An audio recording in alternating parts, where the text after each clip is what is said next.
The elevator doors slid open with a dull metallic echo, and Harper Lowell stepped out into the dim hallway of the top floor, her fingers still trembling around the old letter she wasn't supposed to find. The city lights of Chicago flickered against the glass walls behind her, but she barely saw them. All she could hear was her own heartbeat and the faint rip of paper from minutes earlier, when she'd opened the letter signed by the mother she had never known. Harper had grown up as the daughter of a millionaire CEO, surrounded by privilege, yet haunted by a quiet ache she could never name. Her father, Evan Lowell, had always insisted her mother was gone, unreachable, a chapter too painful to revisit. But the hidden letter told a different story, a story of danger, secrets, and a past carefully buried under the weight of protection and lies.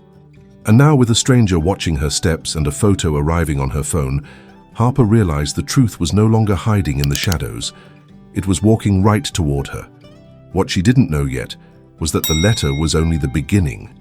A hidden notebook, a man with a silver ring, and a truth Evan had spent decades burying were about to collide, forcing Harper to face the very past her mother died trying to escape, and the future that would change her life forever. Before we begin this emotional story, tell us in the comments from which city you are watching, and don't forget to leave your like to keep following us. The late afternoon light slipped through the tall windows of the Chicago office, soft but cold, painting faint gold lines across the polished floor. Harper Lowell stood at the center of the room, her breath unsteady, her fingers tightening around an old envelope she had never seen until 10 minutes earlier. It felt too light for something capable of breaking the ground beneath her feet, and yet it trembled in her hands like a living thing, a whisper from a mother she had spent her whole life missing. Behind her, at the doorway, Evan Lowell remained perfectly still. The powerful millionaire CEO, feared in boardrooms and admired across the city, looked strangely small now. His shoulders were stiff, jaw locked, eyes fixed on the envelope as if it were a ghost he hoped would disappear if he didn't blink. Harper didn't turn. Her voice came out thin, scraped raw. Is this really from her? Evan hesitated. The silence stretched long enough to become an answer of its own. Harper, please, let me explain before you open that. A tight breath pushed out of her chest, more disbelief than anger. Explain? Now. The tension in the room thickened, pressing against the elegant furniture, the framed paintings, the heavy wooden door Evan had forgotten to close. Harper lifted the envelope, examining the soft, slanted handwriting on the front. It felt intimate, too intimate for someone she had been told never wanted to be part of her life. Her handwriting? She whispered.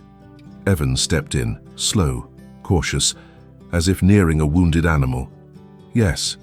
Her fingers trembled despite her effort to hold steady. A drop of warmth slid down her cheek, but she didn't wipe it away. 24 years, Evan. 24 years without a single truth. Hearing his name instead of Dad hit him harder than shouting ever could. He opened his mouth as if to reach for her, but she raised a hand, stopping him mid-step. Harper turned the envelope over in her palm, weighing what was left of the past. A small act of kindness or a cruel secret, she couldn't tell yet. If she wrote this, I deserve to know. Before Evan could speak, she broke the seal. The soft rip of paper cut through the room like thunder, leaving his unfinished confession hanging in the air, suspended between them, too late to save and too heavy to swallow. The paper inside the envelope unfolded with a soft crackle, as if it had waited years for someone to finally let it breathe. Harper's hands shook, the edges brushing against her fingertips like a memory she didn't own. She hesitated only a second before her eyes moved to the first line, then froze. The handwriting was the same as on the envelope, soft, warm, undeniably hers. Evan stood a few feet behind, his breath shallow, chest rising unevenly beneath his perfectly tailored suit. He looked nothing like the confident millionaire CEO the world admired. His posture sagged, his eyes restless. He watched Harper read, each blink a flinch. Harper swallowed hard, her voice barely a whisper. My sweet Harper, if you're reading this, it means the truth didn't reach you the way I prayed it would. Her lips parted, but no sound came out. She kept reading, shoulders lifting and falling with slow, careful breaths. The letter continued. I wanted to stay. I wanted to raise you. But there were things your father never understood. Things I couldn't outrun. The words hit her like cold rain soaking deep. She blinked rapidly, vision blurring for a moment before the room settled again. Behind her, Evan finally spoke, his voice low. "Harper, please." She didn't write that because... She lifted a hand without turning. "Don't. Not now." Evan closed his eyes, shame tightening the corners of his face. Harper continued, "You were the one pure thing I ever had. If I could have kept you safe. If I could have kept myself safe." Harper paused, chest tightening, her jaw clenching as she swallowed back the swell of emotion. Something darker seeped through the next line. "If one day you learn what happened to me, promise me you won't carry the blame that was never yours." Harper lowered the letter slightly, brows knitting. What happened to me? The phrase echoed in her head like a warning. She finally turned, eyes shining but steady. "What does that mean, Evan?" He flinched. The question landed exactly where he feared it would. "Harper, there are things I couldn't tell you back then, things I tried to bury." Her heartbeat quickened, pulse ticking in her throat. "You buried my mother's truth." Evan stepped closer, voice trembling in a way she had never heard. "I buried what I thought would protect you." She stared at him, letter trembling in her hand. "Protect me from what?" His throat tightened.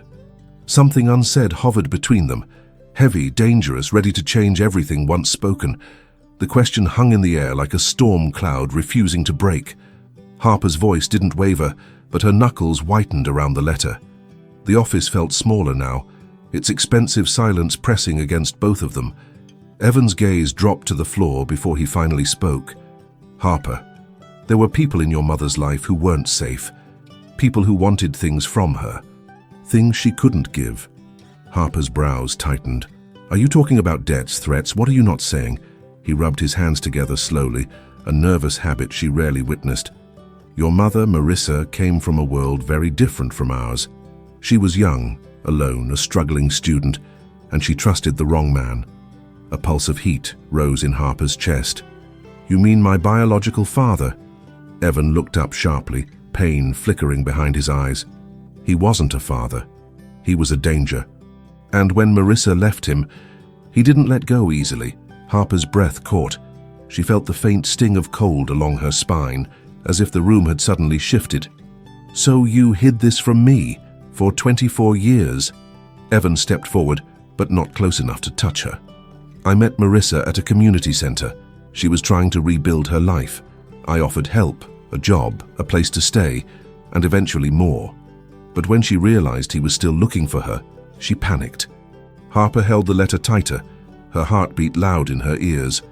"So she left?" Evan shook his head once, slowly. "No, she didn't want to leave you. She loved you more than anything. But she was scared, terrified, that her past would swallow both of you." He swallowed hard. "She planned to disappear long enough for things to calm down, but something happened before she could come back." The room dimmed slightly as clouds rolled over the setting sun. Harper's voice came out thin. "What happened, Evan?" Evan's jaw clenched. "There was an accident on a cold winter night near a bus stop in New York. She never made it back." Harper felt the air drain from her lungs. The letter blurred again. "And you never told me? You never let me know she fought to return?" He stepped closer, voice cracking. "I thought keeping the pain away was kindness. A small act of kindness, Harper, even if it was the wrong one." She stared at him, the truth striking deep. The letter slipped slightly from her fingers, just enough to reveal a second folded page inside. Something she hadn't noticed before. The second page slid halfway out, its corner brushing Harper's wrist like a whisper, urging her forward. She hadn't expected more, had barely survived the first page. Her pulse tripped unsteady as she eased the new sheet free. The paper was thinner, more fragile, as though it had been written in a hurry. Evan noticed her hesitation. "Harper, please, let me explain before you read that part." She didn't look up. "You had 24 years to explain." The words landed without volume, but with precision, sharp enough to make Evan flinch. He took a small step back, as if giving her space was the only kindness he had left. Harper smoothed the second page against her palm. The handwriting was shakier here, the ink darker in some places where the pen had pressed too hard. She drew a slow breath and began reading. "If you ever find this second page, it means the danger grew closer than I expected." Her stomach tightened. Evan shut his eyes. Harper continued. "I'm writing this in the hallway of a shelter. They told me not to stay long. I can't go back home tonight. Not while he keeps searching." Her throat constricted. A shelter. A mother she never knew, hiding in fear. "Evan promised to protect you. I believe he will. Even if I can't be the one to raise you, I want you to grow up safe, loved, and far from the chaos that keeps chasing me." Harper blinked hard. A faint tremor moved through her shoulders. "She trusted you, Evan." He swallowed. "She did. And you let me think she abandoned me." His breath hitched, but he didn't defend himself. He didn't dare. Harper lifted the last portion of the page closer to the light. A line stood alone, underlined once. The ink smudged as if her mother had cried while writing it. "Harper, my love, if someday you want to know the whole truth, ask Evan about the man with the silver ring." The room froze. Harper lifted her gaze slowly. "The man with the silver ring, who is he?" Evan didn't answer. His silence stretched, heavy, trembling, almost frightened. Harper stepped closer, letter in hand. "Evan, who is he?" He finally met her eyes. And the fear inside his was unmistakable. Evan's lips parted, but no sound came out. His silence grew thick, pressing into the corners of the room, filling the empty spaces between them. Harper watched him carefully, her breath shallow, the second page trembling between her fingers. "Evan, say something." He dragged a hand over his face, the gesture slow and weary, as though carrying a weight he had hidden for too long. "Harper, the man with the silver ring. He wasn't just someone from your mother's past." Harper's pulse quickened. Then who was he? Evan walked toward the window, gripping the edge of the frame as if he needed something solid to hold on to. Outside, the Chicago skyline stretched into dusk, its lights flickering to life like distant fires. He was dangerous. He controlled people through fear. Your mother tried to leave him more than once, but he always found her. He paused, voice tightening. "And when she came to me for help, I thought I could shield her. Shield both of you." Harper stepped forward, the hardwood floor creaking under her weight. "You're still not answering the question." Evan exhaled shakily. "His name was Jonas Reed, and he wasn't just after your mother." He turned, his eyes clouded with regret. "He wanted you too." The words hit Harper like a sudden drop in temperature. Her grip on the letter faltered. "Me? Why?" Evan hesitated, jaw flexing. "Marissa left him before you were born. He didn't believe the baby wasn't his. He said she belonged to him, and so did you. It didn't matter what the truth was. He wanted control." Harper felt a chill crawl up her spine, the weight of the revelation tightening around her ribs. "And you never told me because, what? You thought the truth would break me?" Evan shook his head. "No. Because I promised Marissa I would keep you safe. And because Jonas disappeared after the night of her accident. No sightings, no threats, nothing. I thought the danger was over." Harper stared at him, searching for something, remorse, honesty, anything real. "And is it? Over?" Evan looked away, his shoulders tensing. "I don't know." A soft buzz suddenly cut through the air. Harper's phone lit up on the desk behind her. One message from an unknown number. She walked to it slowly. When she unlocked the screen, her heart dropped.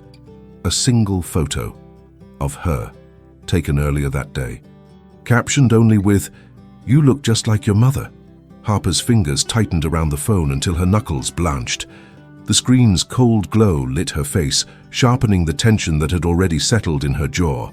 Her breath shortened, a stuttered inhale that made Evan step toward her instinctively. "Harper, what is it?" She didn't answer. She simply turned the screen toward him. The color drained from Evan's face. The photograph, Harper walking out of her building earlier that morning, was sharp, up close, taken by someone who had been near enough to touch her. The caption beneath it seemed to echo in the silent room. "You look just like your mother." Evan took a shaky breath. This can't be happening." Harper's voice came out thin, clipped. "He found me. Jonas. Or someone connected to him." Evan began pacing, one hand gripping the back of his neck. The polished floor reflected his agitation in distorted echoes. "I thought he was gone. I thought the danger ended when your mother—" He stopped himself, swallowing the rest. Harper lowered the phone, her eyes unfocused. "Why now, Evan? After all these years?" He didn't answer immediately. He moved to the desk, pulling open drawers as if searching for something, or for control. People like Jonas don't disappear. They go quiet. They wait. He exhaled sharply. Maybe he heard something. Maybe someone told him you were looking into Marissa's past. Harper felt her stomach twist. All I did was find her letter. Evan looked at her with a mixture of fear and guilt. Sometimes that's enough. She stepped back, needing distance from both him and the truth closing in. The office suddenly felt colder, shadows lengthening across the floor. If he wants something, what is it? Evan didn't hesitate. Control. That's always what he wanted. His voice lowered. And revenge. Harper's breath trembled. For what? Evan met her eyes, and for the first time since she'd known him, he looked afraid of the truth he held. For helping your mother escape him, for raising you as my daughter, for hiding both of you. Harper's throat tightened. Then he's coming after you too. Before Evan could respond, Harper's phone buzzed again. Another message. This time only 3 words. Ready to talk? The message sat on the screen like a threat carved in ice. Ready to talk? Harper felt a faint tremor ripple down her arms. The room seemed to tilt, not physically, but in the way reality shifts when something long feared finally steps into the light. Evan moved closer, his voice low, urgent. Don't answer. Not a single word. Harper locked the phone, pressing it against her chest as if the warmth of her skin could steady the dread churning inside her. He's watching me, Evan. He knows where I live. He knows what I look like. He sent that picture because he's close. Evan's jaw tightened. Then we can't stay here. She blinked. What do you mean? He grabbed his coat from the chair, hands moving quickly, decisively, the way he made decisions in business, except this time, fear shadowed every motion. Jonas never contacts anyone unless he's already planned his next move. We need to leave this office and go somewhere secure. Harper shook her head. Running won't solve anything. I want answers. Evan paused. His silence wasn't dismissive. It was terrified. Harper. Jonas Reed doesn't talk. He manipulates. He threatens. He takes. That's who he is. She stepped toward him, her voice steady despite the tension buzzing through her veins. And you think hiding will end this? He looked at her, really looked, as if searching for the little girl he raised, the one who trusted him without question. But that girl was gone, replaced by a woman holding a letter that had rewritten her entire past. Harper opened her palm, revealing both pages. My mother wanted me to know the truth. I'm not running from it. Evan's voice cracked. I'm not afraid for me, Harper. I'm afraid for you. Before she could answer, a sudden knock echoed from the hallway. Sharp, too loud, jarring in the quiet room. Harper froze. Evan's eyes darted to the door, shoulders stiffening. Another knock. This one slower, deliberate. Evan motioned for her to step behind him, but Harper stayed where she was, her heartbeat thudding in her ears. A silhouette appeared under the doorframe's light. Not moving, just waiting. Evan whispered, barely audible. No one knew we were here. The handle turned. The handle stopped halfway, as if whoever stood outside wanted them to feel the suspense, to hear their own fear breathing back at them. Harper's pulse hammered against her ribs. Evan lifted a hand slowly, warning her to stay still. A voice slipped through the narrow crack in the door. Deep, controlled, unfamiliar. Mr. Lowell, it's Noah from security. You asked for an update? Evan exhaled. Not relief, but something close enough to steady him for a second. He motioned Harper back with a small gesture and crossed the room. When he opened the door, a uniformed guard stood there, brow furrowed. Sir, I didn't mean to alarm you. You told me to notify you if anything unusual happened with the building cameras. Evan froze. Cameras? Noah nodded. Yes, sir. There's someone who's been standing outside the building for over an hour. He hasn't approached the doors. He hasn't spoken to anyone. But he's watching, and he keeps moving to avoid the angles of the cameras. Harper's blood turned cold. A silver ring. Did you see a silver ring? Noah blinked in confusion. A ring? I'm not sure. I didn't get close enough. Evan's posture straightened, the protective instinct rising in him like an old reflex. Show me the footage. Noah hesitated. There's more. He left something at the front desk. For you, Mr. Lowell. Evan's brow tightened. For me. Noah reached into his jacket and pulled out a small black envelope. Thin, elegant, wrong. Harper stepped forward. Let me see it. Harper, no. But she was already reaching. The envelope was cold against her fingers, colder than it should have been. Her name wasn't on it. Only one word was written in a clean, deliberate hand. Finally. She turned it over. No seal, no address, nothing else. Evan swallowed hard. Harper, don't open that. She looked up at him, breathing slowly, the same way she had breathed before opening her mother's letter. If Jonas is doing this, hiding won't stop him. Pretending won't either. Noah shifted uncomfortably. Do you want me to call the police? Evan hesitated. Harper didn't. Not yet. Her voice was calm, but her fingers tightened around the envelope. I need to know what he wants. And before anyone could stop her, she slid her thumb beneath the flap and opened it. The envelope opened with a faint whisper, lighter than the letter that had torn her life apart hours earlier, yet somehow heavier in its silence. Harper slid out a single sheet of thick paper. No handwriting this time, no message, just a photograph. Her breath caught. It was a picture of Marissa, younger, tired, standing in the doorway of what looked like an old shelter. Her eyes held both fear and tenderness, as if she were guarding something precious just out of frame. Harper's chest tightened, the edges of the photo trembling between her fingers. Evan stepped closer, his voice breaking. I've never seen that photo before. Noah leaned in slightly, confusion tightening his features. Who took it? Harper didn't answer. She turned the photo over. On the back, written in small, sharp letters, "You're looking in the wrong direction." Evan exhaled in a shaky rush. Harper, this is a trap. She lifted her gaze, her voice steady but lined with fire. Or it's a clue. Noah cleared his throat. There's something else, ma'am. Whoever left the envelope, he knew your father would eventually call us. He told the receptionist you'd understand the message. Harper's eyes narrowed. What message? Noah hesitated. He left a sentence, told us to repeat it if you asked. He swallowed. Tell her the truth wasn't in the letter. It was in what Evan hid. The words hit the room like a spark landing on dry wood. Harper turned slowly toward Evan. Her expression didn't show anger, only hurt, deep and raw. What did you hide? Evan's throat tightened. His hands opened and closed, restless, betraying panic. Harper, it wasn't safe. You have to understand. No. Her voice wasn't loud, but it stopped him cold. You made choices for me my whole life. Not this time. He stepped forward, desperation cracking his composure. If Jonas is resurfacing, it means he wants the past uncovered on his terms, not yours.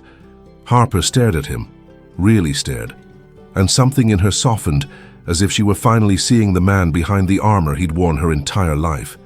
Then tell me the truth on my terms. Evan shut his eyes. The truth sat at the edge of his lips, but before he could speak, Noah's radio crackled violently. A voice came through, urgent, breathless. Security alert. Someone just entered the top floor. We can't identify him. Harper's heart dropped. The door behind them clicked. The click behind them was soft, almost polite, the kind of sound that should have belonged to a harmless moment, not the one that froze 3 people in place. Harper's shoulders stiffened. Evan instinctively stepped in front of her, his body a shield forged from 24 years of fear, love, and guilt. Noah's hand flew to the radio on his belt, his stance widening. The door eased open. A tall man stepped inside, the hallway light framing him like a silhouette carved from dusk. His coat was dark, his posture relaxed, disturbingly calm. But Harper saw the detail instantly, the glint on his right hand. A silver ring. Her stomach lurched. Noah reached for his weapon. Don't move! The man lifted one hand, palm outward, as if Noah's urgency amused him. Relax. If I wanted trouble, we wouldn't be having a conversation. Evan's voice shook with controlled fury. Jonas. The man's smile was faint, almost disappointed. After all these years, you still remember my name? Harper stepped out from behind Evan before he could stop her. Her voice was steady, sharper than she felt inside. Why are you here? Jonas tilted his head, studying her as though she were a memory brought to life. You grew up well. Marissa would be proud. The mention of her mother felt like a blade sliding into the room. Harper clenched her jaw. Don't say her name. Jonas shrugged. I knew her better than anyone. Evan snapped, You hunted her? Jonas didn't deny it. He simply looked at Harper again, eyes dark but curious. You found the letter, didn't you? She always hoped you would. Harper held his gaze. What did you want from her? And what do you want from me? He stepped closer. Noah blocked him immediately, gun raised. Jonas smirked. What I've always wanted. The truth. Evan's voice cracked. Stay away from her. But Jonas shook his head slowly. I'm not here to hurt her. I'm here to finish what Marissa started. Harper's breath caught. What does that mean? Jonas reached into his coat. Noah tensed, but Jonas only pulled out a thin notebook, worn at the edges. He placed it gently on Evan's desk. Marissa left this for you, Harper. Not for him. His eyes flicked to Evan, and he made sure you never got it. Harper stared at the notebook, her heart squeezing painfully. A truth deeper than the letters, a truth Evan had buried. She reached for it, hands trembling, breath unsteady, as everything she thought she knew balanced on the edge of revelation. The sun was rising over Chicago when Harper finally stepped out of the courthouse, the small notebook pressed firmly against her chest. The air was crisp, washing over her like a promise of something new. Beside her, Evan walked slowly, not as the powerful CEO the world knew, but as a father who had finally stopped running from the truth. The case against Jonas had ended, not with violence, but with the truth Marissa had documented years ago.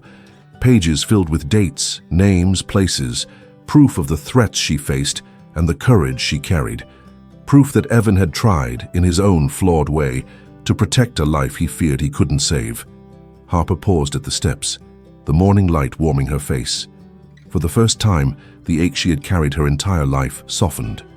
She no longer saw her mother as a ghost at the edges of an old story, but as a woman who fought to the very end to give her daughter a chance at safety, a chance at love, a chance at a future.